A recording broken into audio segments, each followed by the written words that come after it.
magnetic chain, and when you can connect this right arm and this right hip, there's a lot of easy power just from that yanking motion, right? So if I had strings tied up to my wrist, strings tied up to my hips, when I set my paddle, all the strings are together. When I finish, all the strings stay together as well. So make sure that we're keeping the connection and we're keeping this tight, just like how I was on the driving range yesterday. Nice and tight, okay? Keep it all together. Straight, Tyson. Okay. But main focus is that you can get good power with the hips. You can get good power by giving yourself time. The last thing I want to do is be like taking balls too early off the bounds. Again, taking balls too early off the bounds. I want to give myself time, let this ball get to the apex, make contact from there. And look how it's coming to me. Sorry, I gotta adjust. It's coming to me. It's coming to me. It's coming to me. Okay, I feel like when I'm like using my Ferrari forehand at its best, I have so much time. I let that thing come to me, and it just sits in front of me. It's dying to be punished, right? Punish that thing. So I think, just taking a look at people that are efficient with their ground strokes, they let that thing come to them. That way they have time to get organized, load, coil, and then uncoil. Okay. So I would say that main focus on the drive is linear, down. If I can get that thing to dip a little bit, great. Some scenarios here. Let's say I serve aggressively. Serving aggressively, driving aggressively goes hand in hand. If I can serve aggressively, and I see they're late coming in, like there was a couple times this last weekend playing mixed. I was playing with Mary, and I was telling Mary that, hey, like if they're in transition or if they're in no man's land after they hit their return, use that little 40% drive. It's not the big drive. You're not driving at the person in front of you. You're driving at the person that's coming in, but you're just trying to get it down. And it's more of like that 40% dipper. That way I can come in and then poach off of that. If they're up and established, maybe it's 80%. But plain and simple, when I'm driving, if they're up and established, I want to drive to the person that's not going to hurt me with the volley, or drive to the person that's going to volley short. That way I can mosey up, drop my fifth, and then come in. Or if I can drive and crash off of that, and I find that my opponent is floating volleys, great. I would only look to drive and crash when the return is where? Short. Very good. Short, right? We're only going to shake and bake if the return is short. K-Mac, if I'm playing with K-Mac here, K-Mac's on the left, being a dog on the left as he is. Should he trust my drive from back here? No, he should not. Okay? He should not be crashing off my drive if I'm here. He's only going to be crashing if we're inside the court. So look to use that shake and bake play if you're inside the court, or if you get a gain out of your serve. Right? Gain out of your serve meaning what? It's just short. Right? Okay? Yeah, talk to me. So are you transferring your weight or just concentrating on? Yeah. So obviously, if I'm closed, it's more drive off the back leg, end on the front leg. This is your stabilizer. I'm rotating the hips. If you like that drive, great. Obviously, for you to close your stance, you need time, right? I have found that I'm hitting my drive better just with the stance open. I can really, I think just my precision in general is better, and it's easier to go cross court when my hips are open. It's tough to go cross court when I'm here. Okay, so this way you kind of open the hips up. I can go line, I can go cross. Just a little easier to find my spots when I'm open. So is your weight balanced on your feet? Yeah, and yeah. just So I would using say the that. hips? Yeah. So when I'm setting, weight is still here. When I'm making contact, I'm pushing through, but it's probably more up and rotational than it is close stance. It's more through, right? Okay. Watch some more here. So set position. This is set right here. So set, I can go hands on the wall. Tennis players, if you want to add your loop in, great. Why do you guys want to add a loop? Adds a little rhythm, adds a little momentum. Okay. Looks cool. Or, you can lay the paddle back as well. Take a look. Yeah. Lay the paddle back. Okay, I can hit my drive just as well by laying that puppy back. Okay, so whether I lay it back or I add a loop, either or is fine. Just make sure that we're timing it out front. Okay? Zach, if you don't mind, show us that lovely two-hander that was kicking my ass this morning. So take a look at this, honey. I'll tell you what. This is called stranger danger. Okay, left-hand business. We're here, like 6 of us here. I know. Whoa! Whoa! Okay, take a look. Zach's just gonna be making or hitting balls at me here. I mean, come on, Zach. Tell the campers here what you used to do in tennis. Yeah, in tennis I only had a two-handed backhand, so I'd be over here on my forehand side, hitting backhands, inside out, inside in. I didn't really have a forehand, so. Bugatti backhand. Okay, got the Ferrari forehand, baby. But all this is coming from my left side, so what I want you to think if you have a two-hander or you want to develop a two-hander is I imagine my fitness trainer's in front of me throwing me a medicine ball, and I'm going to catch that medicine ball on my back hip, and I'm going to throw it back right at him. That's what I'm loading on that left side, and it's mostly the left arm and the left shoulder pushing through the ball and finishing over the opposite shoulder.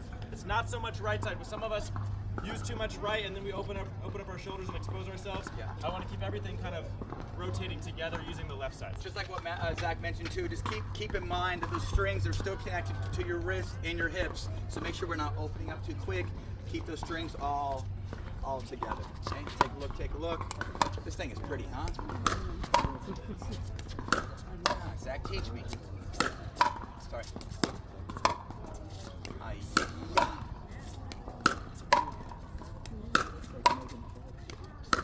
But see how still the head is. Upper extremities are nice and still.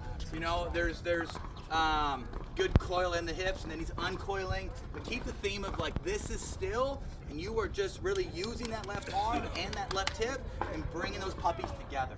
Okay, good extension with the left. The right's just there to hang on for the ride. Left is doing all the work. The right is just steering the ship until about there, and then the left hand is taking over. Okay.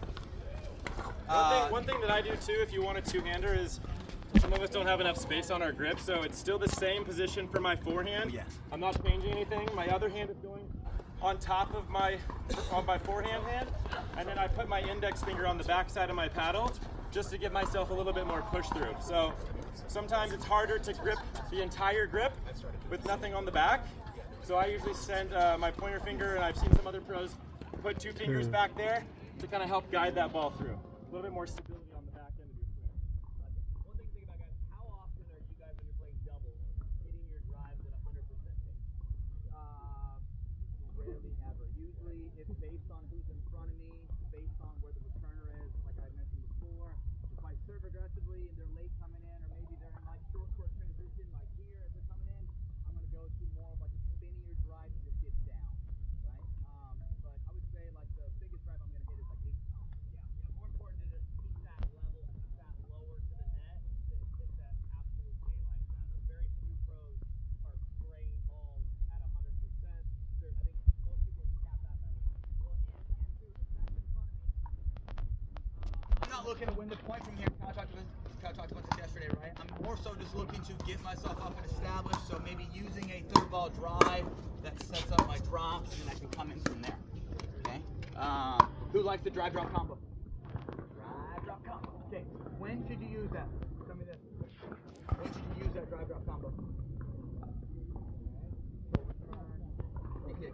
Right. So let's say if it's a deep return, pushes you back, you don't have time, drive away. Just like off the overhead, right? Overhead pushes you back, you don't have time, drive away. Okay? Any other examples on when you would use this? So rod placement feet, right? Coming from tennis, and I know a lot of you are tennis players. It's a very different footwork. Very different footwork. It's actually much more like ping pong forehand than a tennis forehand. A tennis forehand, we get that hole in our toe, right in the shoe, because we usually end up forward. But we have time in tennis to go 1, 2, and get back. In pickleball, we don't. Look at Tyson's legs. Look how stable his feet are when he hits his forehand. Is his back toe in front of him? Is he ending up here like I would? If I'm hitting a tennis shot, I'm like this. Right. Stuck. I can't get the next ball. And so it's actually, I kind of tennis or pickleball, we often say less is more. You know, so it's actually less footwork. You're still loading. You're still loading and unloading and ripping that ball. You're not doing it with that, bringing that whole body forward like you do in tennis. You just don't have time. You end up here after a forehand. You're done. You're done. So look how stable he is. He's stable before he hits it. He's stable at contact. He's stable after. He's ready for that next ball. Okay?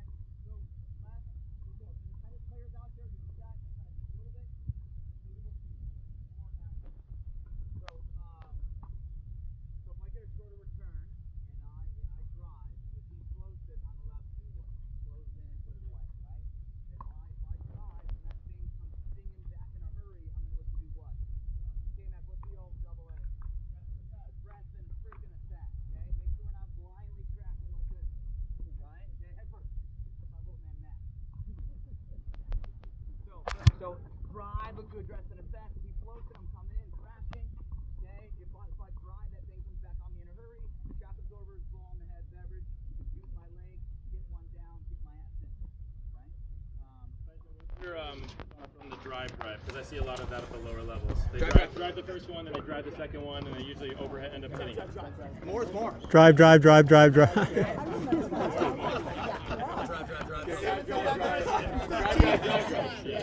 Who told me that yesterday? More is more. Where is he? Isn't that banger, banger, banger? I mean, don't do it. If you're able to get some free points like that, great. Once it stops working, get back to playing disciplined pickleball. Yeah.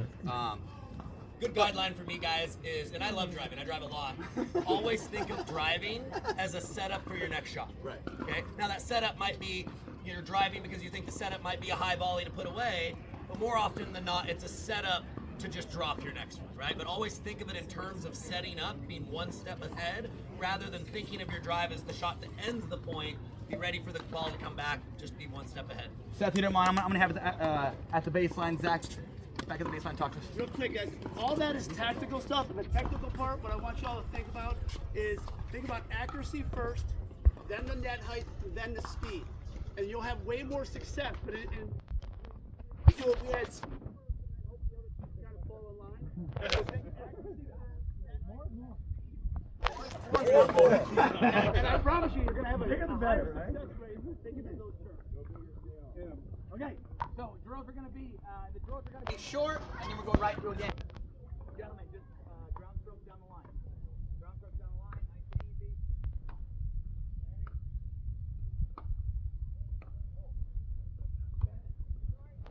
That was fast. Okay, so we're going to do down the line, then we'll go across court as well.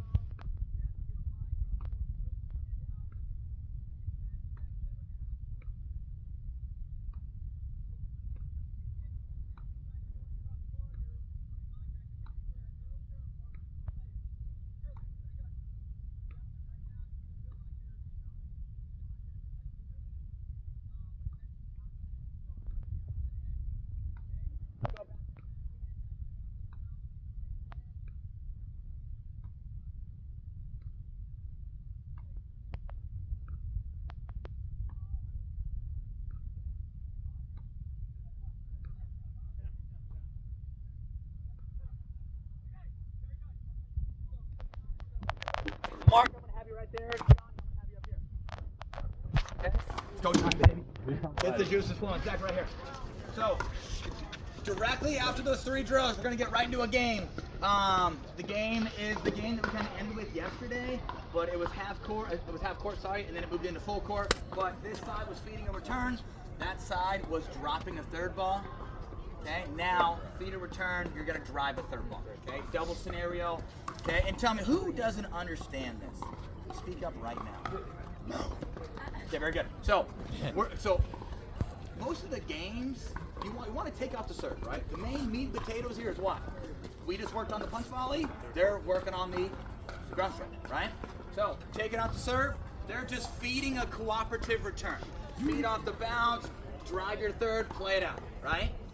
If they were to get a stop, they have to get one more stop, just like regular doubles, in order to get a side out. Plain and simple. No serve, feed the return, drive a third, play it out. Okay, and go.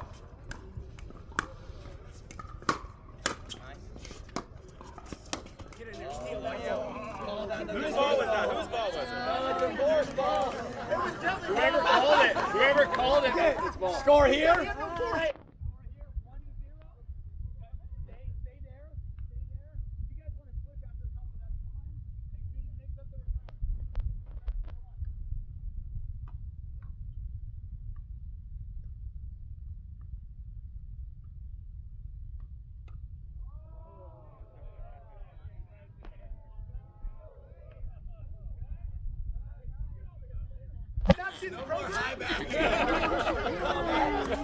Sorry. Again.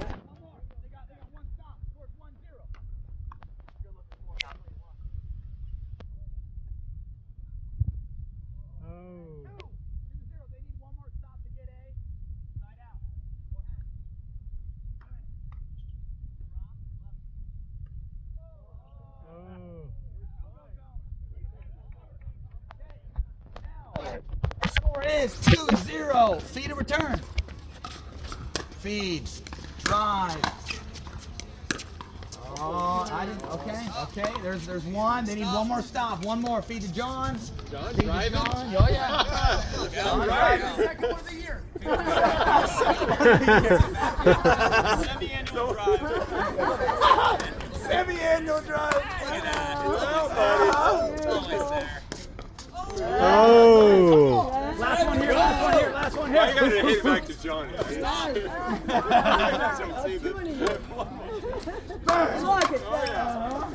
The guy never misses a drive. Okay, and time. Okay, very good. Yay.